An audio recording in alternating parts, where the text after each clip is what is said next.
Huwag ka na magpunta ng mall dahil may nakita akong bagong putripan dito sa Cavite. Nasa halagang 60 lang ay may 5 pieces shark fin ka na with Hainanese rice na. O diba bongga, first time ko lang makapag-vlog ng street food na gumagamit ng Hainanese rice. At kung ayaw mo naman yan ay may special fried chicken din sila dito na tag 65 lang din na naka-unlimited gravy and unlimited rice. Special fried chicken yung tawag ko sa kanya dahil meron siyang kakaibang timpla at lasa na hindi mo matitikman sa ibang fried chicken. May flavor siya ng galing sa kalamansi at paminta. Hello, ma'am. Hello po. Ma'am, ano po yung tinda niyo, ma'am? Meron po kami ditong fried noodles, meron din pong Hainanese rice with shark fin or pork siomai. Tapos meron din po kami only rice na 1-piece chicken, 65 pesos lang. Ah, yun na yung rice, ma'am? Opo, ito po yung Green? rice po. Green po. Hindi ba yung pandan flavor? Hindi po. Ito po yung sa pauchin, ganun po. Pero sa amin okay. po timpla po. Tapos, ano pong gusto niya, boss? Shark fin po or pork siomai? Shark fin ako, ma'am. Shark fin ako. Tag magkano naman po yan, ma'am? 60 po. May 5 pieces na pong shark fin na kasama. Kasama na po yung Hainanese Rice. Opo, magkasama na po. Ayun, ma'am. Tanong ko lang, ma'am. Anong oras kayo nag-open dito? 3:30 to 10 p.m. po. Sa mga nakakapanood, ma'am, saan naman po kayo pwedeng puntahan? Dito lang kami, boss. Sa kanto po ng San Juan. Malapit po sa Arco ng Noveleta po.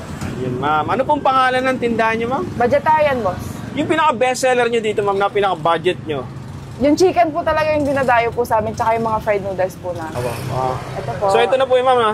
Apo. Magkano po ulit? 60 pesos po. 60 pesos. Ma'am, totoo itong 65 pesos? Apo. Unlimited rice na sa isang chicken? Apo. Sige, ma'am, order nga po ako, ma'am. Sige po. Hindi siya, ano, ma'am? Po? Hainanese rice, plain rice lang. Hindi po. Plain rice lang po. Sige po. Apo. Matagal na kayo dito, ma'am? Nag-start po kami last year, January din po. Bali pa 1 year na po kami sa January 17 po. Sana mas magtagal pa kayo. Yes. Amen po dyan. Ito po. Ito na yung 65 pesos, 1-piece chicken with unlimited rice and unlimited gravy. Apo. Wow, ang laki ng chicken, ha? Wow. Di ba dahil naka-video lang to, ma'am? Ito talaga to? Ganyan po talaga. Pero yung rice naman kasi unlimited, no? Opo, unlimited. Yan. Sige, ma'am. Thank you. Thank you po. At ayun guys, andito tayo mismo sa may arko ng Noveleta. Ayan, pagpasok lang. May nakita tayo dito ang kainan. Vegetarian talaga yung pangalan ng name nila. Talagang budget lang yung mga pagkain nila, guys.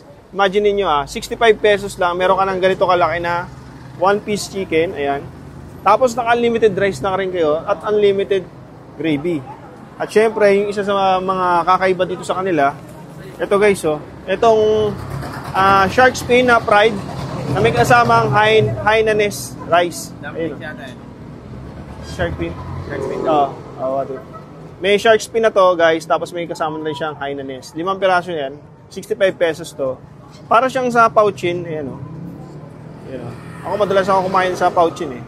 Tikman na natin. Yung rice lang, may lasa siya.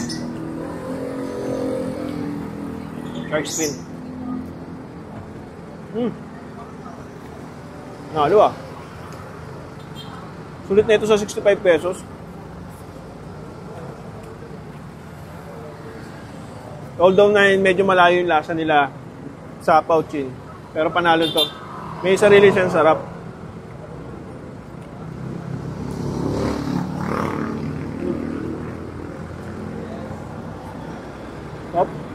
Tapos guys, open naman sila dito simula 3 p.m. hanggang 10 a.m. Monday to Sunday na yun. Pinaka-landmark nila dito guys, yung Noveleta Arco. Tikman natin itong fried chicken. Siyempre, fried chicken naman to. Tikman natin yung loob.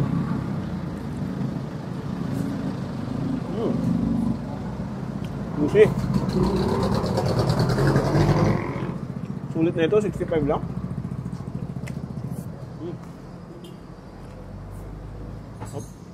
Siyempre guys, pag nag-dine in kayo dito, kasama na rin yung unlimited gravy nila. Ayan. Malaki yung chicken, malaki. Ayun guys, kung mapapadayo kayo dito sa Noveleta, isa tong vegetarian, yung mare-recommend ko sa inyo, na talagang budget guys 65 pesos lang, meron nga sila doon 35 pesos lang na pagkain eh.